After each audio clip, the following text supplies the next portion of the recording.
میرا نام جبین اویس ہے۔ میں 4 بھائیوں کی اکلوتی بہن ہوں۔ اس بات میں کوئی شک نہیں کہ میرے بھائیوں نے مجھے شہزادیوں کی طرح رکھا ہوا ہے۔ میرے بھائی شادی شدہ ہیں۔ میری ساری بھابیاں میرے ساتھ بہت اچھی تھیں، مگر چھوٹی بھابی نور السحر نے مجھے میری بہتری کے لیے سمجھانے کی کوشش کی، تو میں نے اس بات کو انا کا مسئلہ بنا لیا اور اپنی بھابی کو سبق سکھانے کا فیصلہ کرتے ہوئے باقی 3 بھابیوں سے مشورہ کرنے لگی۔ جب باقی بھابیوں کو ہمارے اختلاف کا پتہ چلا تو انہوں نے مجھے سپورٹ کیا، اور یوں میں نے اپنی جھوٹی انا کی تسکین کے لیے چھوٹی بھابی کو عبرت ناک سزا دے دی۔ واقعہ کچھ یوں ہوا کہ مجھے دیکھنے کے لیے لڑکے والے آ رہے تھے۔ میرے تمام تر بھائیوں نے اپنی اپنی بیویوں کو مختلف ذمہ داریاں دے رکھی تھیں۔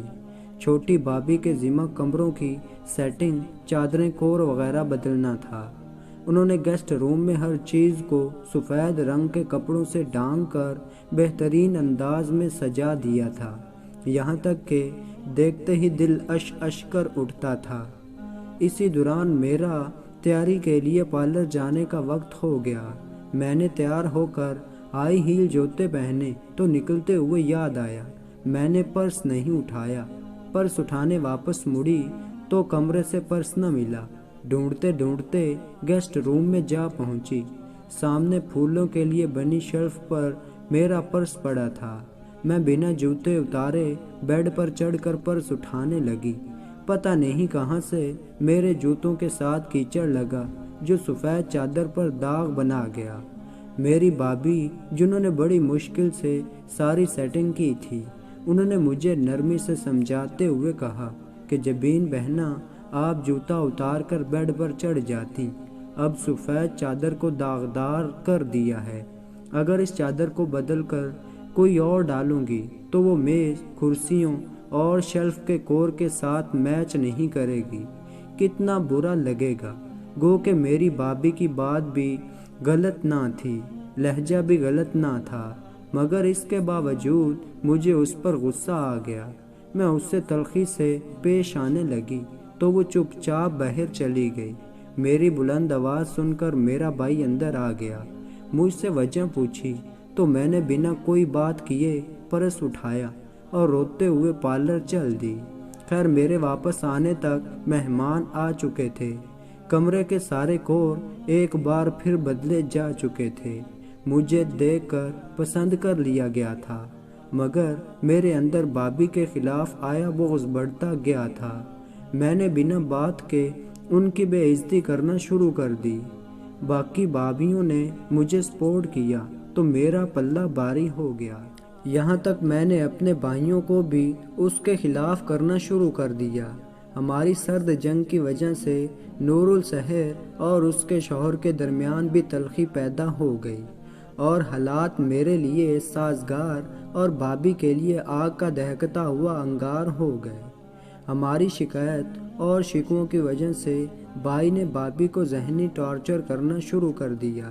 کچھ ہی عرصہ بعد میرے منگیتر نے مجھ سے شادی کرنے سے انکار کر دیا۔ یوں یہ رشتہ ٹوٹ گیا تو میں نے چھوٹی بھابی پر الزام لگاتے ہوئے کہا کہ اس نے تعویذ گنڈے کی مدد سے میرا رشتہ جان بوجھ کر توڑوایا ہے۔ جب یہ بات میرے بھائی نے بھابی سے پوچھی تو وہ پہلے ہی مجھ سے اکتائی ہوئی تھی۔ انہوں نے کہا، میں تو خود چاہتی ہوں اس مصیبت سے جلد از جلد میری جان چھوٹے، میں پھر کیوں اس کا رشتہ توڑواؤں گی۔ مجھے مصیبت کہنے پر میرے بھائی اور بھابی کے درمیان لڑائی شروع ہو گئی۔ میں ان کو چھوڑ کر باہر نکل گئی اور اپنی بات کو سچ ثابت کرنے کے لیے بڑی بھابی کو ساتھ ملا لیا۔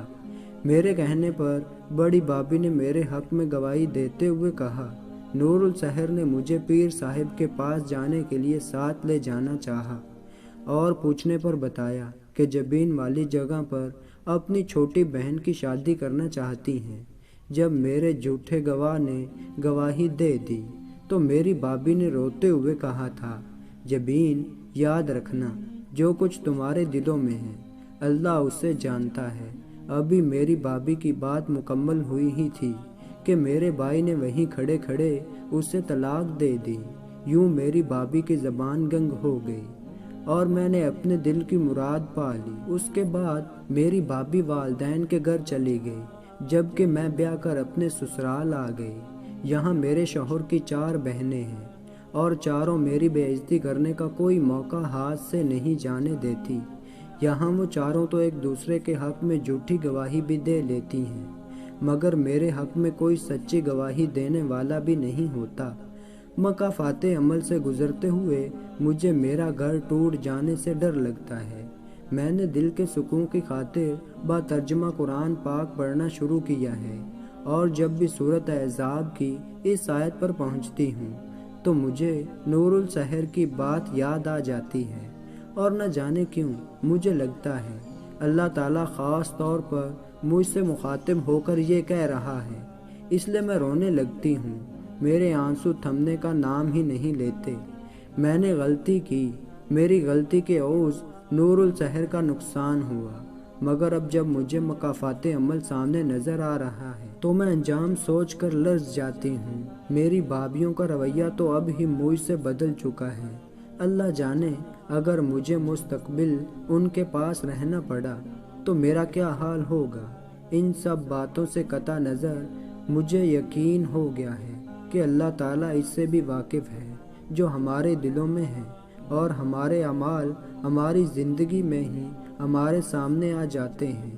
تو دوستو، اللہ تعالیٰ مجھے اور آپ کو اچھے اعمال کرنے کی توفیق عطا فرمائے۔ آمین یا رب العالمین۔